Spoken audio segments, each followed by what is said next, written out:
En el corazón de un verano romano, bajo un sol implacable que parecía adormecerlo todo, los antiguos muros del Vaticano guardaban un silencio profundo, un silencio casi litúrgico, hecho de siglos de oraciones, secretos y decisiones que cambiaron el destino del mundo.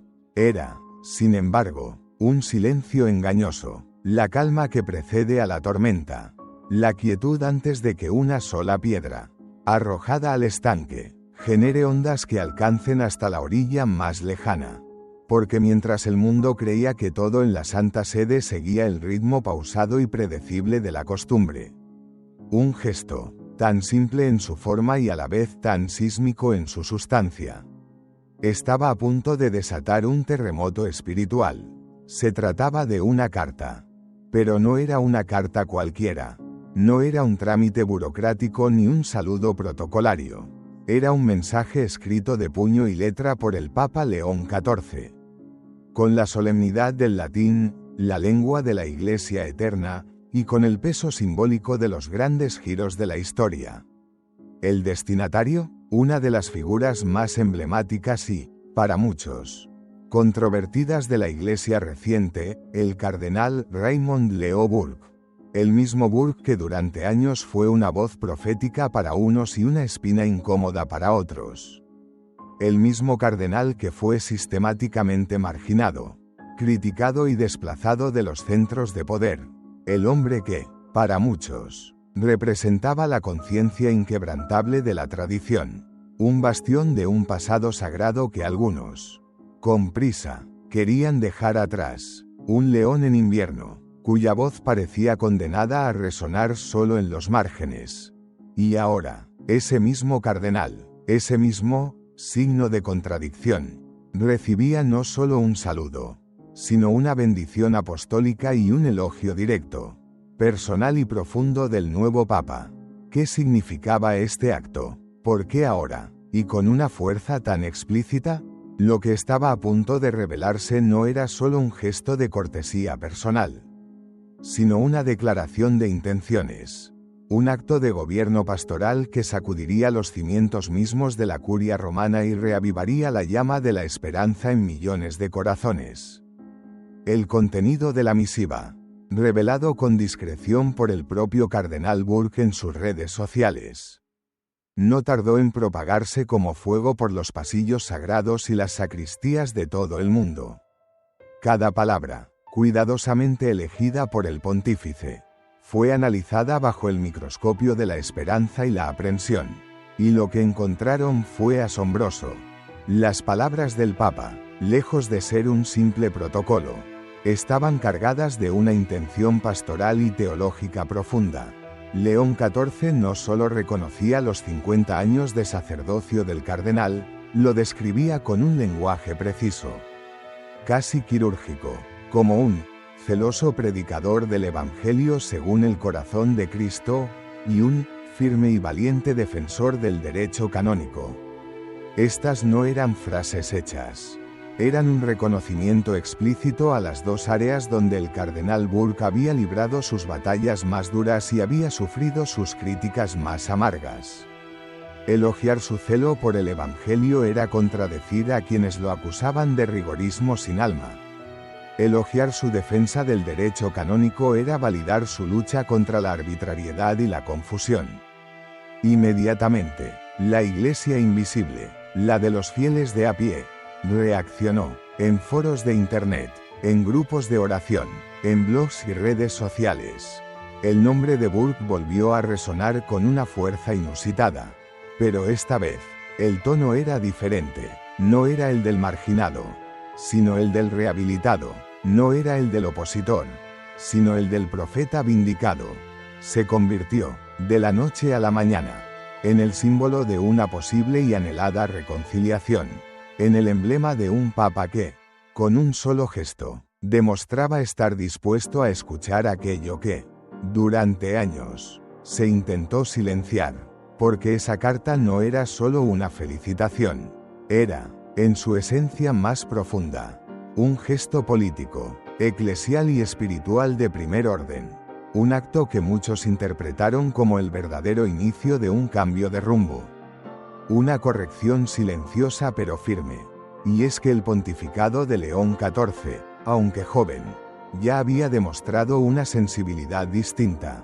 Desde sus inicios, se ha mostrado como un pastor de brazos abiertos, dispuesto a dialogar con todos los sectores de la Iglesia, incluso con aquellos considerados difíciles, incómodos o radicales. Pero nadie, ni los más optimistas, esperaba que uno de sus primeros grandes gestos se dirigiera precisamente a Burke. Un nombre que había sido casi un tabú en ciertas esferas de poder durante el gobierno anterior. El cardenal, por su parte, respondió con una humildad que desarmó a críticos y conmovió a partidarios. Escribió simplemente: «Alabado sea Jesucristo. Me siento muy honrado y profundamente agradecido por haber recibido esta carta de su santidad». No añadió más, no concedió entrevistas, no buscó protagonismo, dejó que la carta hablara por sí sola, con la elocuencia atronadora del silencio. Lo que pocos sabían en ese momento era que esta misiva no era un hecho aislado. Una flor en el desierto. Era el fruto maduro de un árbol que ya había sido plantado. Venía precedida de un encuentro reservado, una reunión celebrada en el más absoluto secreto en el corazón mismo del Vaticano. Según fuentes bien informadas, el Papa y el cardenal se habían reunido para tratar un tema de alto voltaje. Una herida abierta en el cuerpo de la Iglesia, el futuro de la misa tradicional en latín. Sí, aquel rito venerable, liberalizado con magnanimidad por el Papa Benedicto XVI, restringido después con una severidad sin precedentes por el Papa Francisco, y ahora reconsiderado con sabiduría pastoral por León XIV. De aquella reunión no hubo comunicados oficiales, ni fotos, ni ruedas de prensa, solo el silencio. Pero la carta, con su lenguaje preciso y su calculado momento, habló más que 1000 declaraciones. Fue el signo externo y visible de una conversación interna y profunda. Una conversación que podría tener consecuencias duraderas para toda la Iglesia. Porque no estamos hablando de un simple debate litúrgico, de una cuestión de gustos o de estéticas. Hablamos de algo mucho más hondo, de la identidad misma del catolicismo. De la memoria viva de la tradición, del delicado y necesario equilibrio entre la reforma y la continuidad. Y en ese campo de batalla espiritual, el cardenal Burke no es un soldado más, es un general clave. De hecho, como si las piezas de un plan divino encajaran a la perfección. Poco después de ese encuentro, el cardenal fue el orador principal en la conferencia del 60º aniversario de la Latin Mass Society en Londres. Ante una multitud expectante, que lo escuchaba con la respiración contenida, reveló que había hablado personalmente con el Papa, y lo había hecho sin rodeos, con la parresía de los primeros apóstoles. Le pidió que pusiera fin a la persecución, su palabra, no la de otro, contra los fieles del rito antiguo y que restituyera su plena y legítima dignidad. Las palabras de Burke en Londres fueron contundentes, pero no amargas. Habló con la fuerza de la verdad y la caridad del pastor. Recordó que la misa tradicional había nutrido la fe y la santidad de incontables generaciones, que había sido injustamente restringida por una visión ideológica ajena al auténtico espíritu del concilio, y que era una hora urgente, de sanar las heridas causadas por decisiones que, según él, no tenían nada que ver con las verdaderas necesidades pastorales del pueblo de Dios. Y justo cuando parecía que aquellas valientes palabras se quedarían como una intervención más en un congreso, apareció la carta del Papa, sencilla, directa, pero con el sello inconfundible del pontífice. Una carta que para muchos fue la confirmación definitiva. El Papa no solo escuchó, sino que entendió, y más aún, que tal vez compartía, en el fondo de su corazón de padre, esa misma preocupación. El impacto en el Vaticano fue inmediato y profundo. Algunos, los más cínicos o superficiales, Intentaron leerlo como un mero gesto de cortesía. Otros, los más audaces, lo vieron como un acto de valentía. Pero para los observadores más atentos, para aquellos que saben leer los signos de los tiempos en la Iglesia, la interpretación fue clara y unánime: algo se está moviendo. El equilibrio de poder en la curia, congelado durante una década, podría estar comenzando a cambiar. Y todo, por una carta, una simple hoja de papel que podría convertirse en el primer paso hacia una nueva etapa, una etapa más inclusiva, más abierta al diálogo interno, más respetuosa con la legítima diversidad de expresiones litúrgicas. Porque, y esto es crucial, la liturgia no es solo una forma de rezar, es una forma de pensar, de vivir, de creer y de concebir la Iglesia. Y en ese sentido, el gesto de León XIV no puede ser subestimado. No es un guiño inocente, es un mensaje potente, un faro de esperanza que resuena en cada rincón de la Iglesia universal. Las preguntas ahora flotan en el aire de Roma y del mundo, cargadas de expectación. ¿Qué vendrá después? ¿Seguirán más gestos, más cartas, más encuentros? ¿Habrá una reforma litúrgica que sane las divisiones? ¿Se derogará, modificará o reinterpretará el motu proprio Traditionis Custodes? ¿Volverá la misa tridentina a ocupar el lugar de honor que le corresponde en la vida eclesial? No como una reliquia de museo, sino como un tesoro vivo. Las respuestas definitivas todavía no han llegado, pero las preguntas ya están sobre la mesa. Y eso, por sí solo, ya es un terremoto. Los muros del Vaticano, testigos silenciosos de la historia, han visto pasar siglos de secretos, traiciones, milagros y decisiones que cambiaron el rumbo de la humanidad.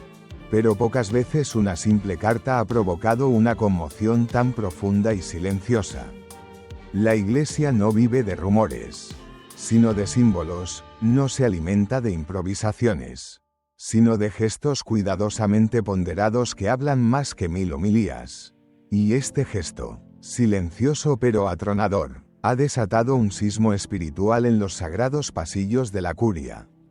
Detrás de la elegancia del latín y la caligrafía pontificia, la carta desenterró una tensión que llevaba años latente: la batalla interna por el alma de la Iglesia. No se trata, insistimos, de una mera disputa sobre ceremonias. Es una guerra de visiones, de teologías, de modelos de Iglesia, y el hecho de que León XIV elija precisamente a Burke como interlocutor y destinatario de semejante gesto, no puede, de ninguna manera, leerse como un simple formalismo. Para entender la profundidad abismal de este acto, hay que recordar el camino de la cruz que el cardenal Burke ha recorrido. Fue una de las figuras más sistemáticamente criticadas y desplazadas durante el pontificado anterior. Su firmeza inquebrantable en la defensa de la misa tradicional, su insistencia en la centralidad del derecho canónico como garantía contra la arbitrariedad, y su valiente oposición a ciertas aperturas doctrinales que generaban confusión, lo convirtieron en un blanco frecuente para quienes buscaban una iglesia más progresista. A menudo a costa de su identidad, se habló de su expulsión de dicasterios, de la amenaza de perder beneficios económicos, de su aislamiento. Sin embargo, el cardenal nunca abandonó su puesto, se mantuvo firme como una roca. Y ahora recibe no solo una felicitación, sino una legitimación pública y solemne desde el trono de Pedro. Muchos vieron en ese gesto un mensaje directo y claro, no solo para Burke, sino para la legión de fieles y sacerdotes que, como él, se sintieron ignorados, silenciados o injustamente etiquetados como rígidos o retrógrados, por el simple hecho de amar y defender la tradición litúrgica de la Iglesia. La carta no dice sus nombres, pero les habla a todos ellos, a cada sacerdote que celebra en la semiclandestinidad la misa tridentina, a cada familia que viaja kilómetros cada domingo para encontrar una parroquia donde se respete el rito antiguo, a cada comunidad que ha sobrevivido en el desierto gracias a la fidelidad, y no a las modas pasajeras. Pero lo más impactante no es solo lo que la carta dice, sino lo que sugiere, lo que construye. León XIV parece estar dibujando un nuevo mapa dentro del Vaticano. Un mapa donde el diálogo no es un eslogan vacío, sino una acción real y concreta. Un mapa donde las heridas no se tapan con discursos grandilocuentes, sino que se curan con gestos de justicia y caridad. Y al incluir a Burke, no como un opositor al que hay que apaciguar, sino como un interlocutor válido y respetado, el Papa está enviando una señal poderosa e inequívoca: en la casa del Padre no hay hijos de segunda clase. La tradición no es un estorbo arqueológico, sino una riqueza viva que debe volver a ocupar su lugar. Esa apertura quedó aún más clara, si cabe, durante el ya mencionado discurso que Burke ofreció en Londres. Allí, sin rodeos, pidió la abrogación de Traditionis Custodes. Lo calificó de documento revolucionario y severo, ajeno a las verdaderas y urgentes necesidades pastorales, y denunció con dolor el inmenso sufrimiento que provocó en miles de almas buenas y fieles. No habló como un príncipe de la Iglesia resentido, sino como un pastor con el corazón herido por el dolor de su rebaño. Y lo hizo con la autoridad moral de quien no busca protagonismo, sino fidelidad a Cristo y a su Iglesia. Lo verdaderamente notable es que ese discurso, de una contundencia inaudita, no fue desautorizado por Roma. No hubo desmentidos, ni llamadas al orden, ni fríos comunicados del dicasterio para el culto divino. Al contrario, vino precedido, como un paraguas protector, por la carta papal, como si León XIV, con una astucia evangélica, quisiera anticiparse a las críticas y poner su sello de aprobación sobre el hombre que, durante años, fue considerado casi un adversario.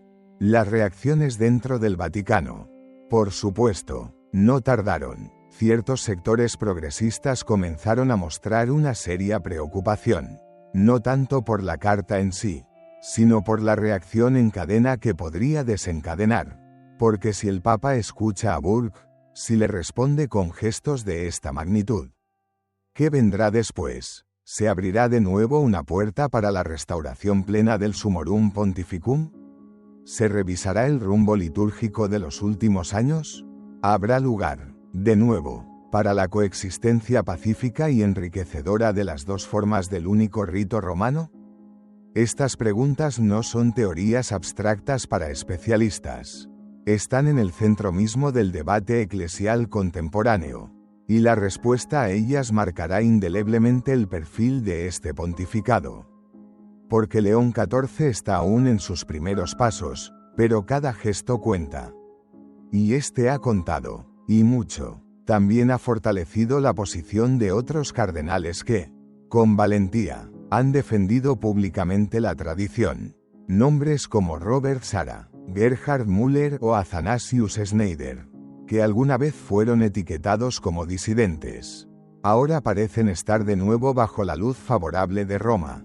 Sus posiciones ya no son marginales, están, otra vez, en el corazón del debate. Este giro no es menor. Es una reconfiguración de equilibrios. Una apertura que, si se mantiene, podría poner fin a una década de tensiones internas, divisiones estériles e incomprensiones dolorosas. Pero también representa un inmenso desafío para el propio Papa, porque en esa carta, León XIV ha tomado una postura clara, aunque lo haya hecho sin alzar la voz, y ahora deberá sostenerla, explicarla y defenderla. No será fácil. La Iglesia está profundamente dividida, y muchos, de ambos lados, esperan una señal definitiva. Lo cierto, por ahora, es que esa señal ha sido recibida con una esperanza desbordante por miles de católicos que se sentían huérfanos y olvidados. Y esa esperanza es una fuerza poderosa, porque una Iglesia que escucha, que repara, que acoge sin excluir, es una Iglesia que puede sanar. Y eso es, precisamente, Lo que muchos esperan de León XIV, no que imponga una visión sobre otra, sino que permita respirar a todas las almas de la Iglesia, que devuelva su lugar legítimo a la tradición sin romper con el presente, que una lo que otros dividieron, que dé pasos silenciosos, pero firmes como la roca de Pedro, hacia una reconciliación largamente esperada. Mientras las campanas de la Basílica de San Pedro seguían repicando con su ritmo eterno, en los pasillos silenciosos de la curia se respiraba otra melodía, la del desconcierto y la reevaluación. No pocos dentro del aparato vaticano se encontraron genuinamente sorprendidos. Más allá del elegante latín, lo que realmente causó agitación fue el fondo, una rehabilitación implícita. Una reivindicación pública de una figura que muchos daban por enterrada en la irrelevancia. Burke, en los últimos años, fue mucho más que un crítico litúrgico. Se convirtió, quizás sin buscarlo, en el símbolo de una resistencia pacífica, pero firme, a lo que él y muchos otros consideran una deriva doctrinal, y aunque sus intervenciones siempre fueron canónicamente respetuosas, nunca dejó de plantear esas preguntas difíciles que incomodan a los poderosos. Ahora, al ser públicamente elogiado por el sucesor de Pedro, la historia da un vuelco inesperado. La clave de este nuevo capítulo no está solo en los gestos, sino en el profundo trasfondo teológico y espiritual que encierran.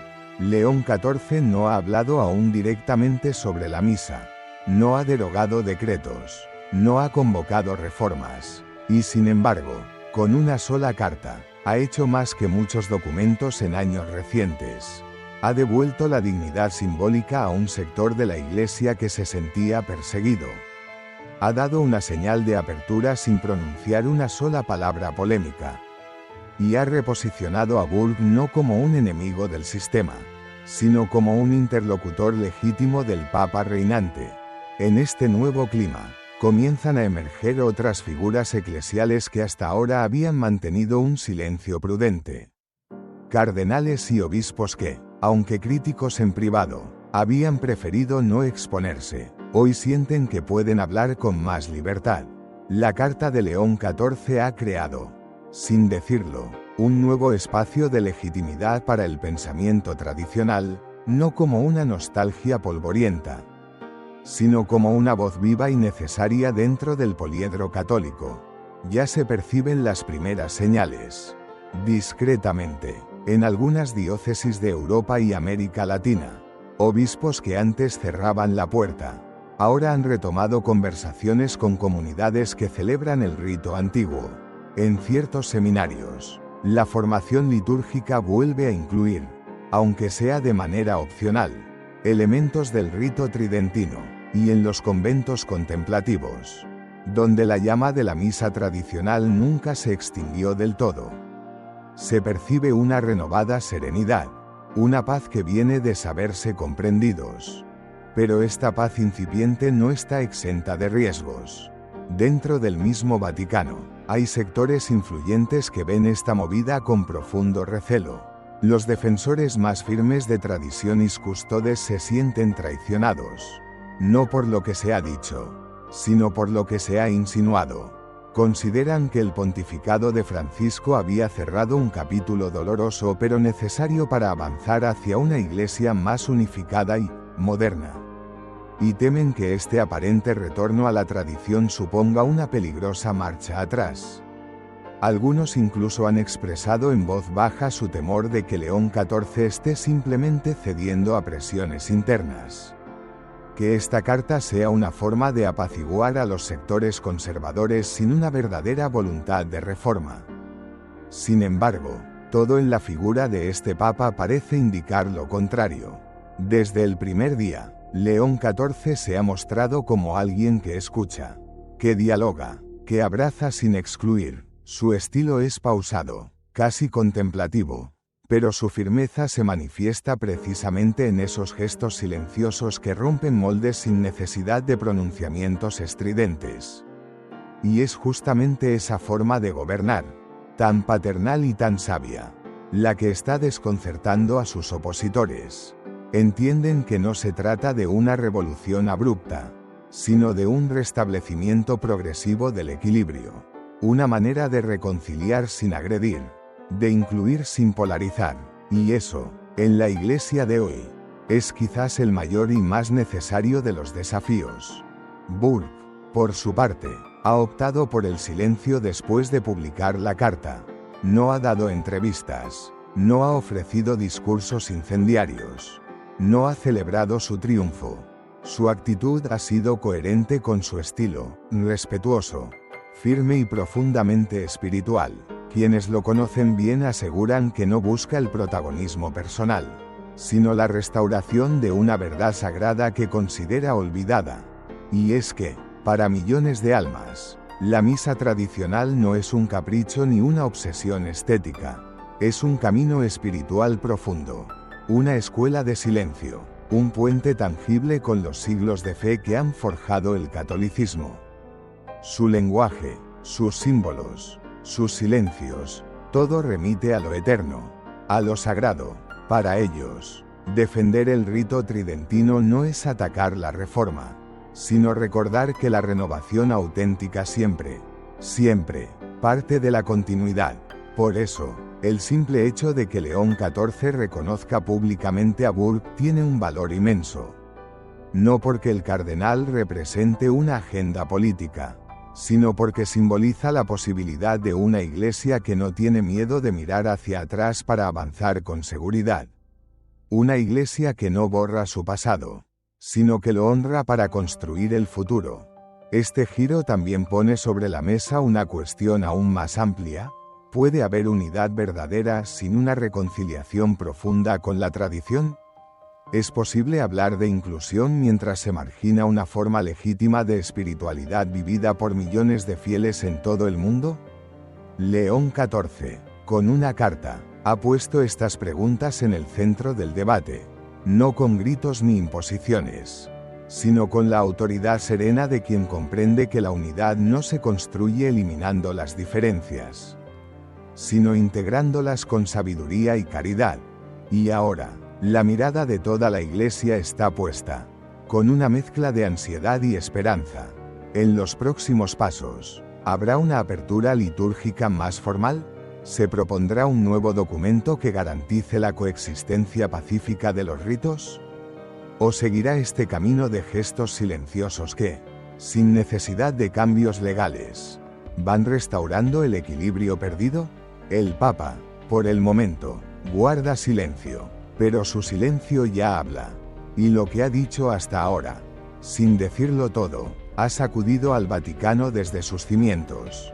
Los ecos de la carta del Papa León XIV al cardenal Burke aún resuenan con una fuerza que crece cada día. Ya no es solo un documento privado hecho público, ni una simple felicitación.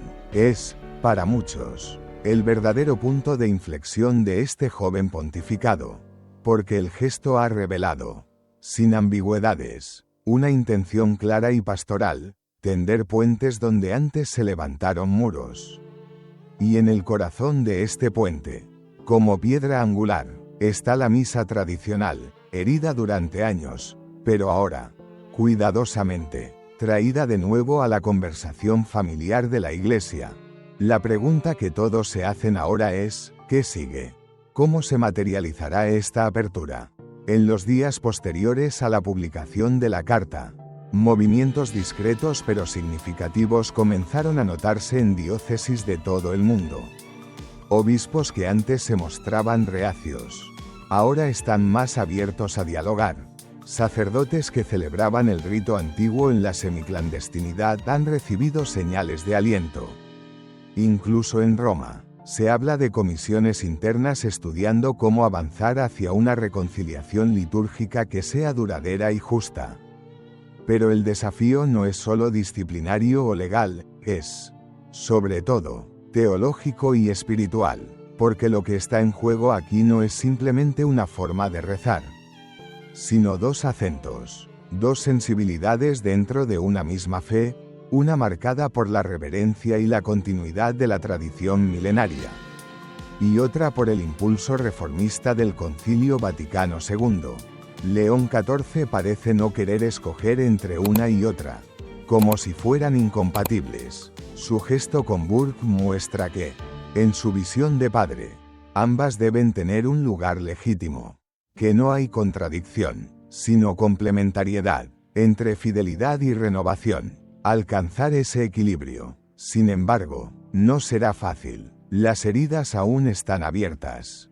Las decisiones tomadas durante el pontificado anterior dejaron a muchos fieles heridos espiritualmente, a comunidades divididas y una sensación de exclusión que tardará en desaparecer. El Papa lo sabe, por eso su gesto fue tan medido, silencioso en la forma, pero simbólicamente contundente en el fondo.